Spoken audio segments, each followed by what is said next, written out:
Natal kali ini berat.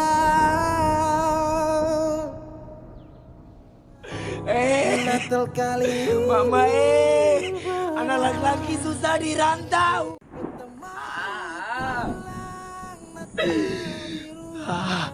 Ayo mama, beta rindu Aduh, Tuhan Natal ini akan bikin beta berantakan betul. Berantakan.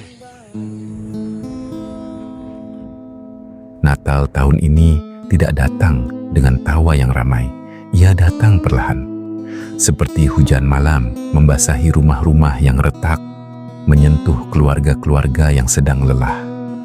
Banyak keluarga menyambut Natal 2025 bukan dengan sukacita, melainkan dengan air mata yang disembunyikan.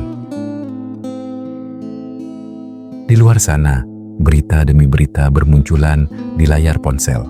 Berita yang viral, namun sebenarnya adalah cerita duka yang nyata.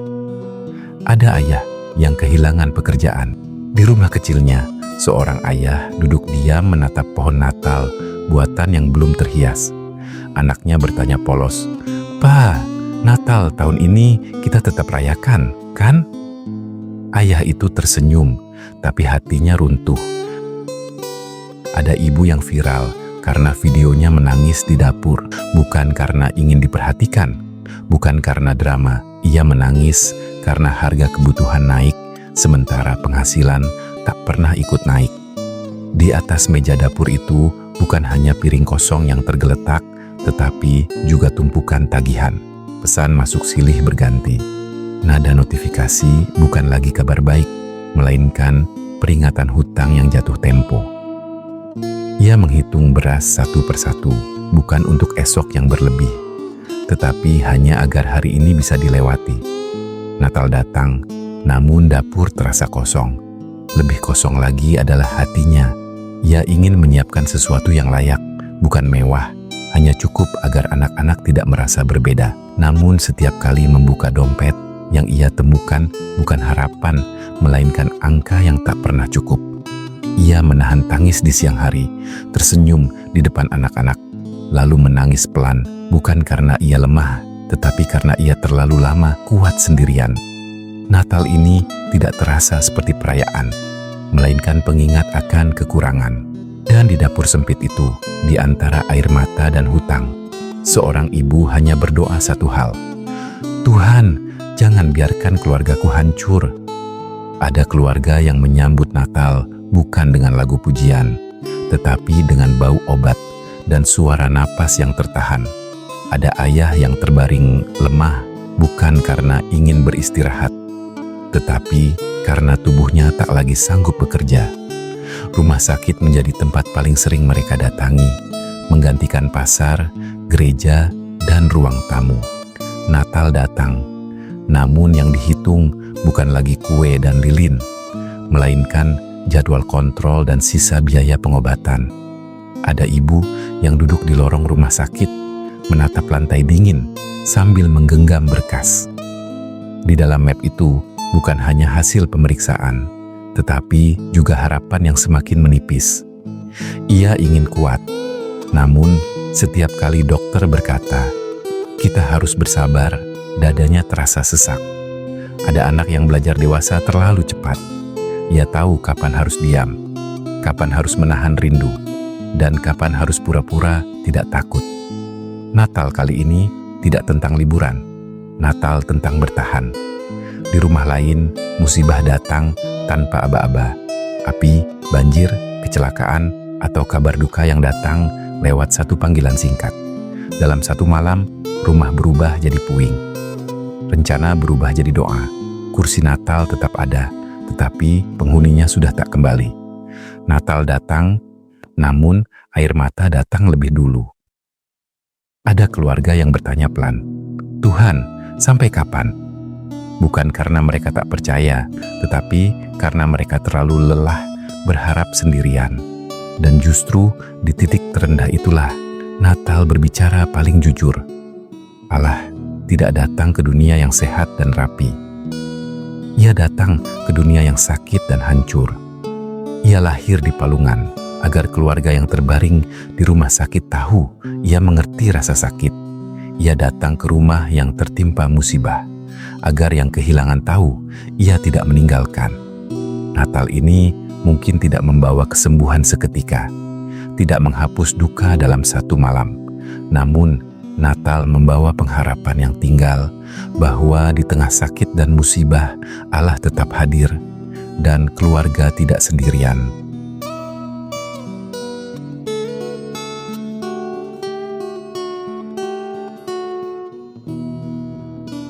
Ada keluarga yang viral karena perselingkuhan terbongkar di media sosial. Satu kesalahan menghancurkan kepercayaan bertahun-tahun.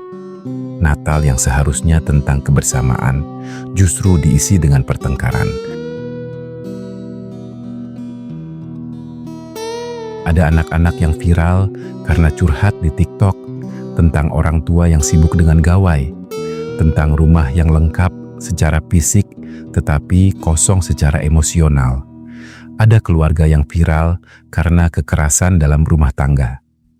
Tangisan yang direkam tetangga, teriakan yang menjadi tontonan, dan mungkin keluarga kita tidak viral, namun lukanya sama nyata. Ada yang Natal ini kursinya kosong karena orang yang dikasihi telah pergi untuk selamanya. Ada yang Natal ini terpisah jarak karena merantau demi bertahan hidup. Ada yang Natal ini tetap satu rumah, namun hatinya berjauhan. Di tengah semua itu, kita bertanya dengan suara yang hampir tak terdengar. Di mana Allah? Jika Allah kasih, mengapa keluarga kami harus seberat ini? Malam Natal pertama juga berat. Yesus tidak lahir di istana, ia lahir di palungan. Bukan karena romantis, tetapi karena tidak ada tempat. Allah datang bukan saat dunia rapi, tetapi saat dunia berantakan. Ia datang ke keluarga yang lelah, ke rumah yang penuh konflik, ke hati yang hampir menyerah. Yesus tidak datang membawa emas dan kenyamanan. Ia datang membawa kehadiran. Ia datang berkata, "Aku melihat air matamu. Aku tahu perjuanganmu. Aku tidak jauh dari rumahmu." Allah datang bukan untuk langsung menghapus masalah, tetapi untuk menyelamatkan keluarga dari kehancuran. Ia datang untuk menyelamatkan ayah yang hampir menyerah pada rasa gagal. Ia datang untuk menyelamatkan ibu yang memikul beban sendirian. Ia datang untuk menyelamatkan anak yang tumbuh tanpa pelukan. Natal bukan janji bahwa hidup langsung mudah. Natal adalah janji bahwa kita tidak sendirian. Di palungan itu, Allah sedang berkata kepada semua keluarga, "Aku masuk ke dalam krisismu. Aku tidak menunggu keluargamu sempurna. Aku datang sekarang." Mungkin malam ini kita tidak punya hadiah mahal. Mungkin meja makan sederhana. Mungkin doa kita penuh air mata. Namun, jika Kristus ada di tengah keluarga kita, itu sudah cukup untuk memulai pemulihan. Karena keselamatan keluarga tidak dimulai dari ekonomi yang pulih, tetapi dari hati yang mau kembali berharap. Natal ini memang berat, namun justru karena berat, kita membutuhkan juru selamat. Dan kabar baiknya adalah ini, Allah sungguh datang, bukan hanya 2000 tahun lalu, tetapi datang hari ini.